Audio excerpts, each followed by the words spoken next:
greatness. It's just something we made up. Somehow we've come to believe that greatness is a gift, reserved for a chosen few, for prodigies, for superstars, and the rest of us can only stand by watching. You can forget that. Greatness is not some rare DNA strand. It's not some precious thing. Greatness is no more unique to us than breathing.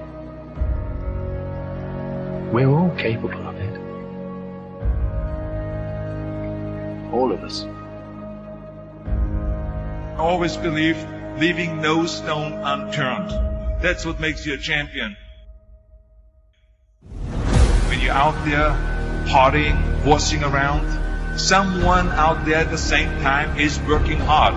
Someone is getting smarter and someone is winning. You never want to fail because you didn't work hard enough. But if you want to win, there's absolutely no way around hard work. No pain, no gain. We're wired differently.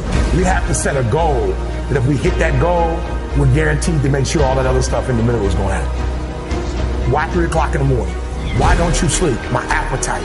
I said, PT, I want more. I can do more. If I accomplish this without a father, if I accomplish this with my mom being a teenage mom, if I accomplish this as a high school dropout. How many of you believe in your life that your worst day can become your best day if you turn it around? If I can accomplish these things from this start, now that I'm at this place, knowing what I know now, what can I accomplish? And I want you to think about that. I want you to think about more than just what you're going to do financially, more than what you're going to do in this industry in the next 3 years, right? More than that, what's your appetite? What are you going to do that will ensure that when the alarm clock goes off, that you're already up 10, 20 minutes before your alarm clock goes off? Why? You gotta grind. You gotta go through setbacks and disappointments. You gotta go through it. I'm talking about grit. I'm talking about endurance. Just having more stamina than they got. In order to get to the next level, you gotta sacrifice. You gotta take risks. You gotta be willing to do by faith whatever you're asked to do. Listen to me, there are no shortcuts to success. There are no discounts to success. It's always sweat. It's always blood. It's always tears. You always have to give all to be the best.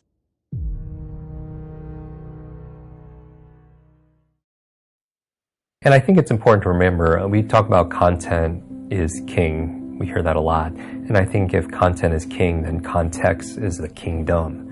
And even when you forget someone's name, which I know we've talked about in the past, and how important a skill it is to show someone you care by remembering them, one of the questions you ask yourself is, where do I know this person from? Because with the where creates the context, and then often the memory is there also as well. Yeah, it's interesting. Now, I want to talk a bit more about that because, as our devices get smarter and they become more of who we are, that whole thing of why do we need memory is something I'd really like to revisit today, because 5 years, 10 years from now, we'll still have, we'll be partial cyborgs maybe at that point to speak to Elon Musk, but yet the memory is still really important. Yes. And I'd love to talk about that a little bit. I've done, and I'm looking forward to going deep in that. I do trainings for Google, and it's, they're organizing the world's information.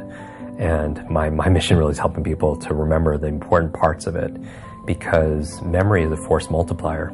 It's one of those things. I challenge anyone to think of anything that they do or want to accomplish that doesn't require memory.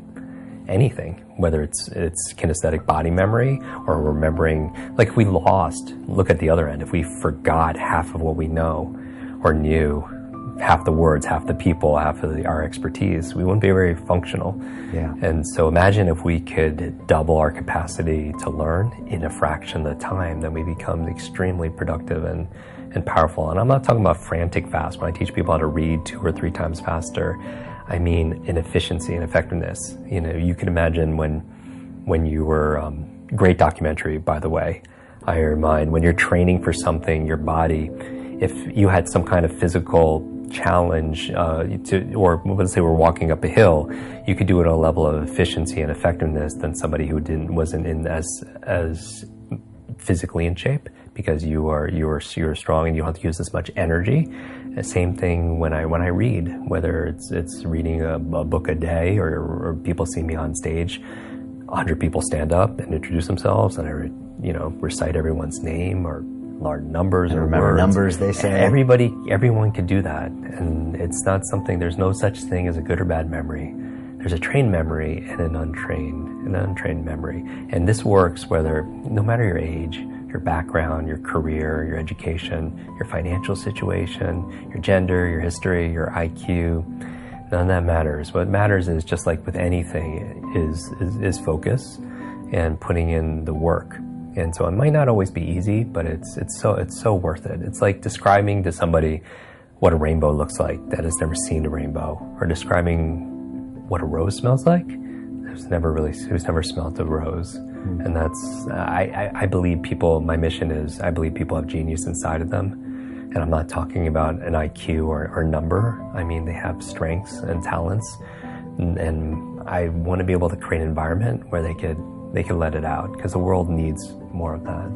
My whole belief about the meaning of life, it's not the exact right word, but is to find out how many skills I can acquire that have utility, then put that utility to the test in service of something bigger than myself. So that's like my mission in life, right? So what are things that I should understand about the brain that would allow me to acquire more skills, acquire them faster, put them to use more effectively? Like, what are either realizations about the brain or training techniques that I should know about? A big part of this has to do with the fact that we live our lives mostly on autopilot unless we put a lot of effort into not doing that. And so... so just by getting off autopilot, so that's ultimately just sort of making new connections. So examples that you give oftentimes: drive home a new way, brush your teeth with your left hand. Yep.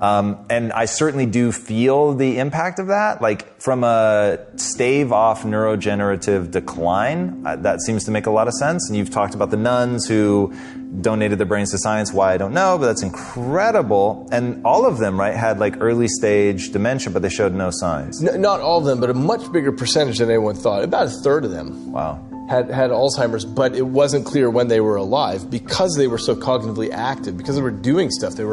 First of all, they were embedded in the social network because they were living in the convents. And so they had responsibilities and conversations and so on. And that made it so that even though their brain was falling apart with Alzheimer's, nobody knew it. They didn't have the cognitive effects there. And is this at the center of your upcoming book, Livewired? Yeah, it's the theme of that book is that you can't really think about the brain as hardware, and you can't think about it as software. It's this weird other thing that I call liveware, which is that it's constantly reconfiguring its own circuitry. So everything that you learn, every little thing changes the pattern of circuitry in your brain. So when you first learned that my name was David, that's underpinned by a physical change in the structure of your brain, which is wild. That's crazy. I mean, every single thing that you learn. I can tell you can make your brain work better in a week. You can make your heart more coherent. You can change the field around your body. You can strengthen your immune system. You can change your gene expression. You can lengthen your life. You can create so many oxidative changes in your cells. We have great research to prove that. That's the truth of who you are. That's the truth, that miracle within you. That evidence is the backbone that gives people permission to try it out. It's the language. Then you see someone standing on the stage telling their story in testimony, whether it's stage 4 cancer, whether it's MS, whether it's blind people seeing, deaf people hearing. You can't go back to being the same person after that. Evidence is the loudest voice. And so then when we begin to make those inroads, and the footprint exists in consciousness, and you're witnessing it in three-dimensional reality, the illusion of limitation begins to change. And now all you want to do is you crave the unknown. So people in our work don't get up in the morning and go, oh God, I got to do my meditation today. No, they're not doing that. Their body is waking them up, saying, get out of bed, because they don't want the magic to end. And when you start seeing the gap between cause and effect, thought and experience, closing down. You're moving closer to the divine. And when that happens, all the things you thought you want, you no longer want, because the overcoming process leading to who you become, nobody can take that away from you. So we practice it in our seated meditations. We practice it standing and walking. You got to walk as it. And you better be able to embody it and practice doing it with your eyes open. So when you return back to your life, when you walk from your house to your car, you're walking in the energy of your future. And if you keep doing that, it's going to become a habit. And people are going to start looking at you going, something's different about you. You know why? Because you're no longer showing up equal to their memory of you. Something's different about you. You're unpredictable. It's not what you're saying any longer. It's who you are. And so that person then is off their timeline. They're not headed to that same future. And all I want to do in a week-long event is bump everybody off that timeline into a new future. Some people, huge degrees. Stage 4 cancers, tumors disappearing. You listen to that story of the person on the stage. Your next meditation, you are not going to go half in. You're going to go all in. And that's all I want, I want people to go all in. I want to provide people with my greatest understanding of the truth, and then numerous opportunities to experience it, nothing more. And when the magic starts to happen, it's beyond, way bigger than me, it's beyond my control. All I want to do is provide the environment where they feel safe enough to begin to create. When there's no safety net, people perform better in sports and everything else if you don't have a plan B. So we have to pay more attention to the negative, because the negative can stop people who are trying to make a difficult life decision.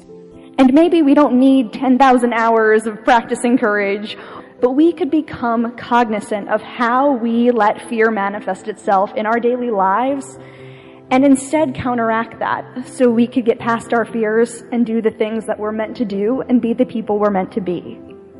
See, if you know what your life work is, I encourage you to start working on it. If you can't do it all at one time, do just a little bit of it. A lot of people are looking at this the wrong way. There is a blessing in everything. Behind every moment of adversity in your life, there is a blessing and a lesson. You can be afraid of success. You can be afraid of failure. You can be afraid of looking ridiculous. You can be afraid of change, either positive or negative change. The only way to deal with fear that I found in my life is a couple ways. One of those ways is to turn it on itself. If you're not going to get rid of fear, then use fear. Use fear or it uses you. It's that simple. And there was something that had been on my heart and something that I had been thinking about but had long let fear get in the way of. And in doing so, I realized that I had come into a whole new world. I had come up with my plan for how I was going to change the world. About the things that you do that you shouldn't do, that you know you shouldn't do beyond a shadow of a doubt, right? There's some things like that. That's bad habits and poor aim and all of the resentment and hatred and aggression and unresolved conflicts and all those things that are dementing you and warping you, and then think, okay, those things get the upper hand, man. They get the upper hand, and they take you the worst possible place you could go. You don't magnify the degree to which the pain ought to be affecting you. And so really what he means in that is, listen, you're going to get out of your life what you'll accept. And that's really difficult for people, I think, to understand is, look, what you think you're worth and what you're going to tolerate is absolutely what you're going to bring into your life and what the outward part of your life is going to look like. So I'm saying that as you begin to look at where you want to go, if you want to make it today, and things are changing so fast you have to literally run to stand still, I'm saying that you've got to make some conscious effort to begin to work to develop you. Where I was going to be doing a lot of things that scared me all the time, and it's something that over the past year and a half of my life I have been so grateful for, especially because I've been able to live my mantra.